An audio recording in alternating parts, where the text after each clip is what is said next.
이 새벽 우리에게 주신 하나님 말씀은 요한계시록 1장 1절에서 8절까지의 말씀입니다. 요한계시록 1장 1절에서 8절까지입니다. 우리 하나님의 말씀을 다 함께 받들어 읽겠습니다. 요한계시록 1장 1절에서 8절입니다. 예수 그리스도의 계시라. 이는 하나님이 그에게 주사 반드시 속히 일어날 일들을 그 종들에게 보이시려고 그의 천사를 그 종 요한에게 보내어 알게 하신 것이라. 요한은 하나님의 말씀과 예수 그리스도의 증거 곧 자기가 본 것을 다 증언하였느니라. 이 예언의 말씀을 읽는 자와 듣는 자와 그 가운데 기록한 것을 지키는 자는 복이 있나니 때가 가까움이라.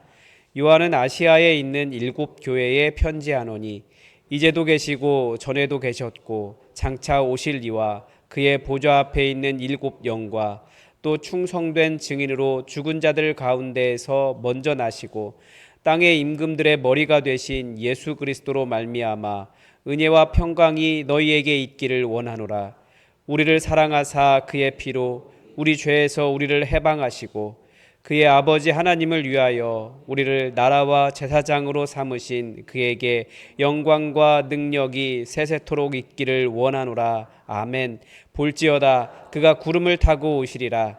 각 사람의 눈이 그를 보겠고 그를 찌른 자들도 볼 것이요 땅에 있는 모든 족속이 그로 말미암아 애곡하리니 그러하리라. 아멘. 주 하나님이 이르시되 나는 알파와 오메가라. 이제도 있고 전에도 있었고 장차 올 자요 전능한 자라 하시더라. 아멘. 이제 오늘부터 또 그 요한계시록 새로운 본문을 우리가 함께 묵상하게 됩니다. 아마 한국 교회에는 이 요한계시록에 대한 어떤 오해가 있는 것 같아요. 여러분은 계시록은 어떤 책이다라는 생각을 하십니까? 아마 많은 분들이 계시라고 하는 단어 때문에 무엇인가 미래를 밝혀줄 것 같고, 그래서 아마 이렇게 이스라엘과 어떤 그 이란의 전쟁을 보면서 다들 아마 계시록 생각했을 것 같아요. 아마겟돈 전쟁 일어나는 거 아니야? 뭐 이런 거 있잖아요. 최후의 전쟁. 드디어 지구의 종말이 오나. 다들 지구에 어떤 어려움이 생기면 뭐 혹은 그 달이 빨갛게 그렇게 되기만 해도 핏빛으로 빛난다. 예수님 오시나. 다들 그런 종말로 생각하는 것 같아요. 계시록에만 종말이 있는 건 아니고 모든 성경에는 종말론적인 자세가 들어 있습니다. 세상이 마지막인 것처럼 하나님을 바라보는 그런 자세가 우리에게 있고, 예수님 다시 오시겠다라고 말씀하신 이후부터 이미 그리스도인들은 종말적인 자세로 살아갑니다. 계시록에 대한 오해를 가지고 있는데, 계시록은 절대 그런 책이 아니고, 계시록을 정의를 한다면, 제가 보기에 정의한다면 예수 그리스도 안에 있는 위로와 격려에 대한 책입니다. 왜냐하면 초대교회는 너무나 큰 어려움을 당했거든요. 예수 믿는다는 것만으로도 직장에서 쫓겨나기도 하고, 뭐 나중에 소아시아 7교회, 아시아에 있는 7교회에 대한 이야기를 보게 되면 분명히 죽임을 당한 사람들도 있었고, 순교하는 사람들, 예수 믿는다고 여러 가지 어려움들을 많이 당했기 때문에 그들에게 예수 그리스도 안에서 위로와 격려가 있다라는 말씀을 하고 싶으신 거고, 그리고 또 하나는 교회에 대한 이야기를 하고 싶었던 거예요. 왜냐하면 시간이 지날수록 교회에는 위기가 다가옵니다. 이러다가 교회 없어지는 것 아니야? 그런 상황에서 교회는 절대 사라지지 않는다. 왜냐하면 시작하신 분이 예수님이시고, 그 붙잡고 계신 분도 예수님이시고, 결국 선한 일을 이루시는 분도 예수님이시기 때문에 예수 그리스도 안에서 이 교회가 영원하다라는 것을 가르쳐 주기 위해서 이 요한계시록을 기록했습니다. 그런데 우리는 왜 이 요한계시록을 어떤 두려움과 공포를 주는 세상의 종말 뭐 이런 것으로 생각할까요?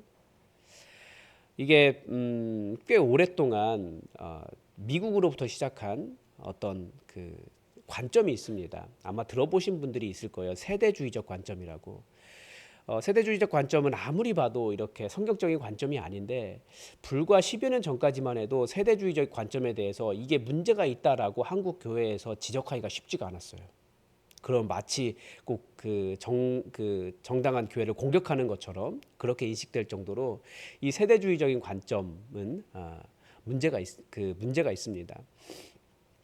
그만큼 세대주의적 관점이 건강하다라고 하는 교회, 특별히 장로교회를 중심으로 이 세대주의적인 관점이 이렇게 있었기 때문에 그렇습니다.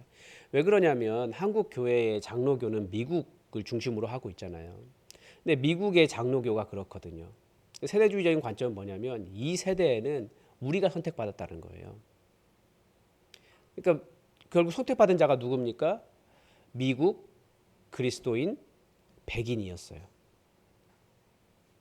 이게 70년대에 그 뭐라고 할까요? 그 교회 안에 그 일종의 전도의 방법으로 나온 거거든요. 백인들을 다 이렇게 끌어모으기 위해서 원래 백인들은 그리스도인들이고 우리가 선택받은 자들이고 그런데 그게 점점 강해지다 보면 어떻게 됩니까? 우리만 선택받은 자가 되고 나머지는 죽어도 된다라는 사고가 발생을 하는 것이고 그 극단까지 간 사람이 지금 미국의 트럼프라고 말할 수도 있는 거예요. 나 이외에 아니면 유색인종이라고 말하면서 전부 다 이 나라에서 없애버려야 된다. 이런 생각을 하게 되는 거죠. 왜냐하면 내가 선택받은 자이니까. 그러면 나는 선택받으려면 어떻게 해야 되는가? 그런 내가 선택받기 위한 자가 되기 위한 내용을 찾는 것이 요한계시록을 사용한 방법이었다라는 거예요. 절대 위로와 격려의 책으로 보는 것이 아니죠.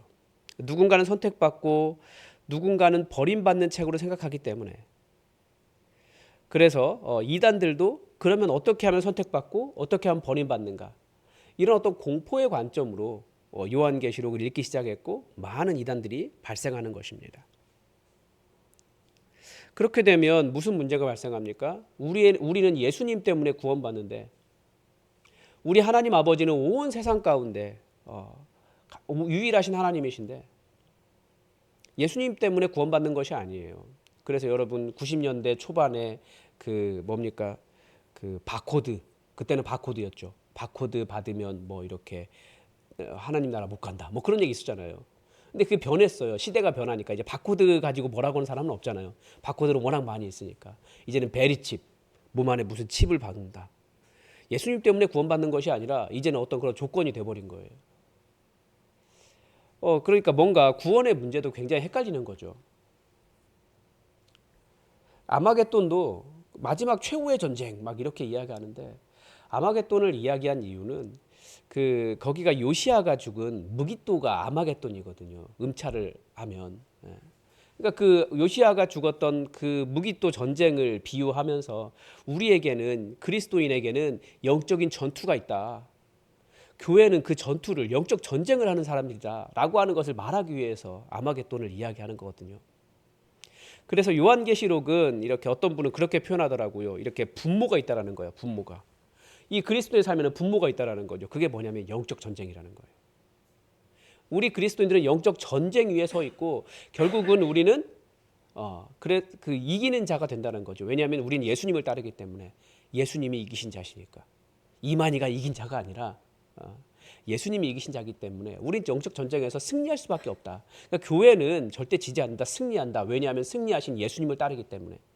그러니까 예수님을 따르는 교회는 승리한다. 이 얘기를 하고 싶었던 것이 이 위로와 격려를 주고 싶었던 것이 요한계시록이었다라는 거예요. 근데 우리가 왜 요한계시록을 이렇게 두려워하느냐 또 다른 관점은 이 말 때문에 그래요. 계시라고 하는 말 때문에. 우리 1절을 한번 함께 보겠습니다. 1절에 보면 예수 그리스도의 계시라 이렇게 시작합니다. 계시라고 하는 말을 우리가 오해하는데 계시는 뜻이 뭐냐면 이렇게 감추어져 있던 것을 드러낸다라고 하는 뜻입니다. 그런데 어떻게 드러낼까요? 이 땅에 있는 문제들이 하늘과 어떤 관련이 있는가를 드러내는 것이 계시예요. 성경이 말하는 계시.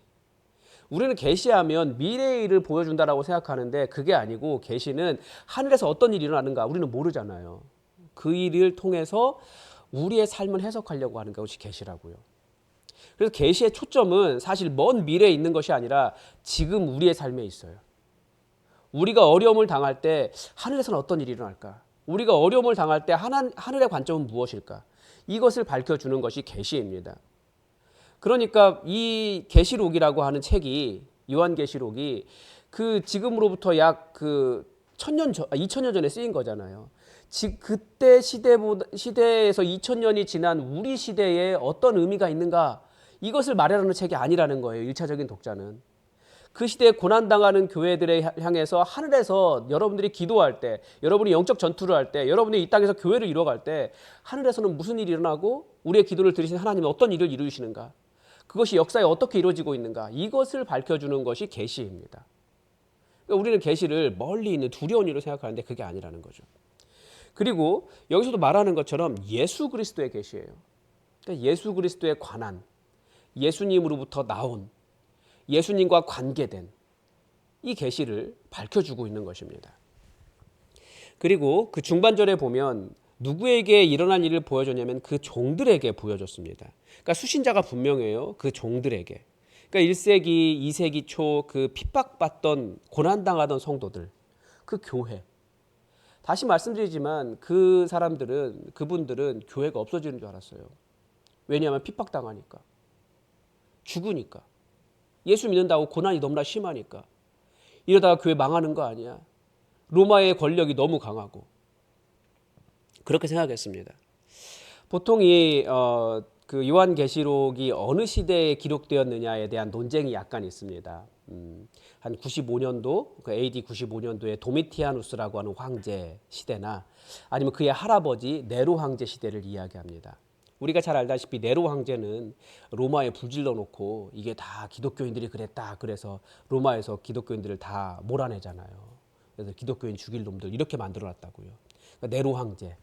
이 가장 큰 핍박이 있었고, 이 손자인 도미티아누스 같은 경우에는 그 교회를 핍박했나라는 것에는 약간 의문이 있습니다.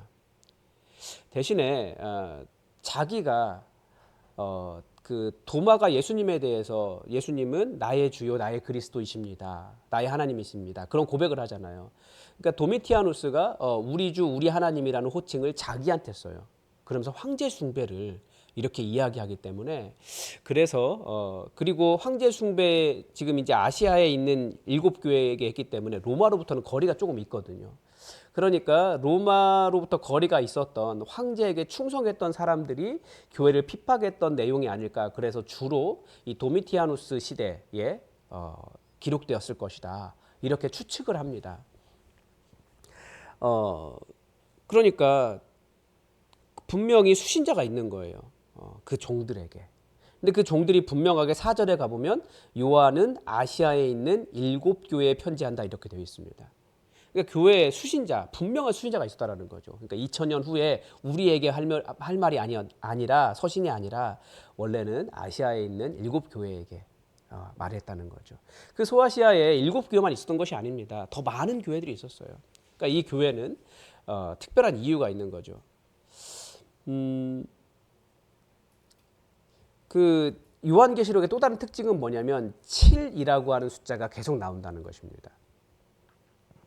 뭐 7수다, 그 완전수다, 뭐 그렇게 해서 7이라는 숫자를 사용했다라고 이야기하는데, 계시를 이렇게밖에 말할 수 없는 이유는 하늘의 일을 이 땅과 비교해서 이렇게 이야기하기 때문에 계속해서 상징적인 언어가 사용됩니다. 이것이 또 요한계시록을 해석하기 어렵게 만드는 이유 중에 하나죠. 그런데 이 7이라는 숫자가 계속 들어와요. 7교회, 본문에서 나오지만 뭐 7영, 그의 보좌 앞에 있는 7영, 뭐 7나팔, 7대접, 7인, 다 7과 관련이 있습니다. 하나님의 완전하심을 드러내기 위해서 하는 거죠. 그 요한이 이제 예수님에 대해서 4절에 보면 예수님에 대해 이런 표현합니다. 이제도 계시고 전에도 계셨고 장차 오실리와 이렇게 이야기합니다. 그러니까 이제는 지금을 이야기하고 전에는 과거를 이야기하고 장차 오실 이는 미래를 이야기하는 거죠.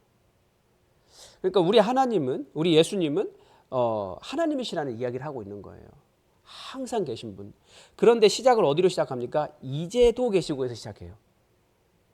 그러니까 과거의 성경에 기록된 옛날 이야기 속의 하나님도 아니고, 지금 우리를 떠나셔서 미래에 오실 분, 우리와 관계없는 그런 분이 아니라 이제도 계신다는 분이에요. 그러니까 이 요한계시록의 초점은 사실 지금에 있는 거예요. 그리고 예수님에 대한, 그리고 그 뒤에서부터는 이제 예수님에 대한 찬가를 보여줍니다. 또 예수님에 대해서 표현할 때 5절 중반에 보면 땅의 임금들의 머리가 되신 예수 그리스도 이렇게 표현합니다. 우리 예수님이 누구시냐? 땅의 임금들의 머리가 되신 예수 그리스도. 이 머리라고 하는 말도 왕이라는 뜻이거든요. 주관자라는 뜻입니다.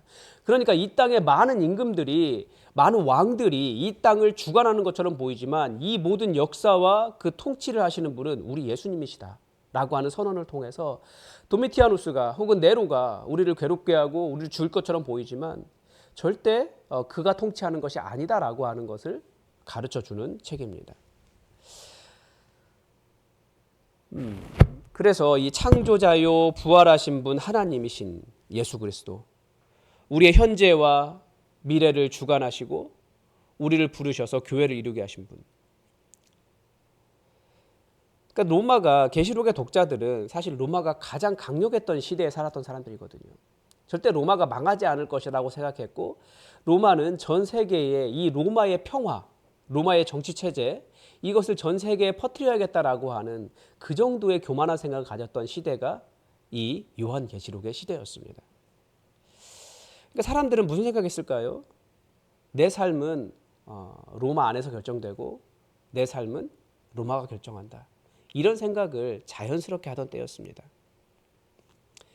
도미티아누스가 우리의 주와 하나님이라는 호칭을 자기에게 사용할 때 많은 사람들이 어떤 선택을 했을까요? 우리로 보면 신사참배와 비슷한 거죠. 여전히 교회 안에 머물면서 황제 숭배를 같이 했습니다. 그런 상태에서 그게 아니라 너희의 미래를 결정하는 것은, 우리의 미래를 결정하는 것은 예수님이시다. 이 이야기를 이제도 계시고 전에도 계셨고 장차 오시리와 땅의 임금들의 머리가 되신 예수 그리스도라는 말로 표현하고 있는 것입니다. 그래서 우리는 끊임없이 우리 시대의 하나님은 무엇인가, 나에게 하나님은 무엇인가, 나는 이거 없어지면 죽을 것 같고, 나는 이거 흔들리면 인생 망한 것 같고, 나를 두렵게 하는 것이 무엇인가, 우리는 끊임없이 우리를 돌아볼 필요가 있습니다. 그게 사실은 나의 하나님이 되고 있는 거예요. 악한 사탄 마귀는 우리의 마음에 그런 것을 가지고 속삭입니다. 사탄의 참소라고 하죠. 너 계속 그렇게 하면 그거 없애버릴 거야. 그러면 그 두려움 때문에 우리는 살아가요. 그 두려움 때문에 선택을, 하나님의 말씀을 선택하기보다 다른 것을 선택하게 돼요. 그게 우리의 하나님입니다. 어떤 사람은 그게 자존심이기도 하고, 어떤 사람은 돈이기도 하고, 어떤 사람은 관계이기도 하고, 어떤 사람은 뭔가 소중한, 자기가 소중하게 생각하는 그런 거예요. 그게 나빠서 그런 것이 아닙니다. 좋은 것들이에요. 내 삶을 좌지우지할 것 같다라는 거죠. 근데 그게 아니라 우리 삶은 예수 그리스도 안에 있어요. 그래서 우리는 처음부터 우리를 붙잡으셨고, 우리와 함께 하셨고, 우리를 인도하셨고, 우리의 기도를 들으시는 예수님 안에서 안전하다라고 하는 것을 요한계시록은 말하고 싶었던 것입니다. 그래서 이제 중간에 보면 이제 5절, 6절 이렇게 보면 6절, 7절 전부 다 예수님을 찬양하고 있습니다. 그분이 어떤 분이십니까? 우리는 왜 우리의 예수님을 신뢰할 수 있습니까? 우리의 왕으로, 예수님 우리의 왕으로. 그분이 우리를 사랑하신 분이에요. 그분이 우리를 해방하신 분이고요. 더군다나 그냥 해방이 아니라 그의 피로 우리를 죄에서 해방하신, 그분의 생명으로 우리를 해방하신, 우리를 사랑하신 분이에요. 그리고 우리를 나라와 제사장으로 불러주신 분입니다. 나라가 로마가 훨씬 더 강할 것 같고 우리는 아무것도 아닌 존재처럼 보였을 거예요. 그땐. 우리도 마찬가지예요. 이 시대에 살아가는 그리스도인들이 무슨 힘이 있고 무슨 우리가 나라고 무슨 우리가 제사장 같습니까? 우린 연약한 자이고 여전히 부족하고 항상 무엇인가 할 수 없는 사람들인 것처럼 보이는데, 그런데 우리 예수님은 우리를 그런 존재로 불러주셨다는 거예요. 그런 예수님에 대해서 우리가 할 수 있는 것이 무엇입니까? 우리가 주님께 받는 것이 더 크지 우리가 주님께 드린다는 것은 불가능해요. 내가 받았기 때문에 주님 주신 것으로 내가 돌려드리는 거예요. 내가 드리는 것이 아니기 때문에. 그러면 예수님께서 원하시는 것은 무엇이냐? 송축하고 예배하고 찬양하는 거죠. 우리가 드릴 수 있는 게 없어요. 주님께. 다 주님께서 우리에게 주신 것이죠. 그래서 우리가 예수님을 대하는 자세는 항상 경배와 찬양과 송축이에요. 그래서 요한계시록은 또 예배책이다 이렇게 이야기합니다. 우리도 함께 깊이 돌아봤으면 좋겠어요. 여러분, 교회는 언제 망할까요? 교회는 언제 무너질까요? 여러분 이미 다 경험하셨어요. 교회는 예수 그리스도를 따름이 아니라 다른 것 따라갈 때 교회는 무너집니다. 모양은 멀쩡해도, 정의로운 일 여러 가지 많이 해도 예수 그리스도라고 하는 그 기준 이외에 다른 것이 교회의 기준이 될 때 그 교회는 교회라고 할 수 없는 거예요. 그런 예수 그리스도 안에서 예수 그리스도의 일을 추구하며 예수 그리스도 중심으로 살아갈 때 교회는 절대 무너지지 않습니다. 그게 우리가 싸워가는 영적 전쟁이에요. 예수 그리스도보다 더 중요해 보이는 것이 많이 있거든요. 그래서 우리는 절대 예수 그리스도라고 하는 중심을 놓치지 말고 나의 왕, 나의 주, 그분을 온전히 따르며 이 땅에서 흔들리지 않는 믿음의 일들을 이뤄가고, 또 우리를 흔들려고 찾아오는 사탄 마귀의 참소를 예수 그리스도로 이겨가는 그런 안전한 교회 우리가 만들어갔으면 좋겠습니다. 오늘도 하나님의 뜻이 우리에게 이루어지기를 주기도문으로 기도하겠습니다. 하늘에 계신 우리 아버지, 아버지의 이름을 거룩하게 하시며 아버지의 나라가 오게 하시며 아버지의 뜻이 하늘에서와 같이 땅에서도 이루어지게 하소서. 오늘 우리에게 일용할 양식을 주시고 우리가 우리에게 잘못한 사람을 용서하여 준 것 같이 우리 죄를 용서하여 주시고 우리를 시험에 빠지지 않게 하시고 악에서 구하소서. 나라와 권능과 영광이 영원히 아버지의 것입니다. 아멘. 여러분 계속해서 주의 성령을 우리에게 부어달라고 기도합시다. 그리고 우리 교회 다들 교회를 너무나 사랑하는 마음이 있는데 그 사랑하는 마음, 예수 그리스도를 사랑하는 마음 때문에 교회를 사랑하는 마음이 우리에게 일어날 수 있게 해달라고 우리 기도합시다. 그리고 우리 안에 있는 환우들을 위해서 기도해 주시고, 우리가 여러 가지 어려움을 당하지만 예수 그리스도의 이름으로 승리하고 예수 그리스도의 이름으로 하나님 나라를 경험하는 우리 믿음의 삶이 되게 해달라고 여러분 다 함께 마음 모아 기도하겠습니다.